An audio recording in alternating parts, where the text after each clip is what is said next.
Here's the situation. You've had a first interview with a firm.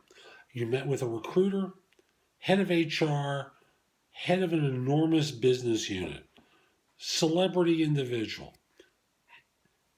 Recruiter says, give me a call tomorrow at 2 o'clock. Tell me what you think. How honest should you be? How honest should you be with your questions or concerns? How honest should you be with your reservations? How honest after a first round? Here's what I told someone. Not at all. Speak about the challenges. Speak about the opportunities that you see. Speak about your excitement. You see, the recruiter is trying to filter out people early in the process, and you really don't know enough to make a decision on your side. Now, after the second round, if this comes up, then it's a little bit different. You speak about not concerns, but questions that you have. Not big dramatic ones, but some of the questions you have that need to be addressed. Everything you say to the corporate recruiter is going to get funneled back to the hiring manager, who's going to ultimately say, this person sounds like it would be too big of a problem. Let's pass. And you knocked yourself out.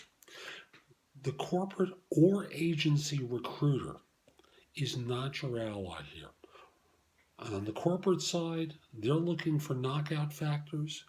On the third-party recruiter side, they're going to try and manipulate you to ignore your doubts and ignore your question marks and poo-poo them or say stuff that may or may not be true.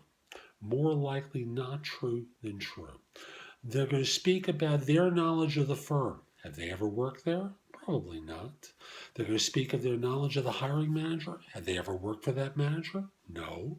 So even with the third-party recruiter, you have to operate with a degree of distrust because they're blowing smoke at you because if you voice too many negatives, they're seeing dollar signs fly off into the sunset.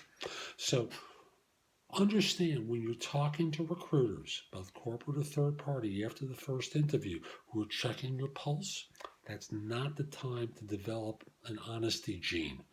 Think in terms of you're always promoting yourself, you're always selling yourself. You can always say no later on, but for now, go further.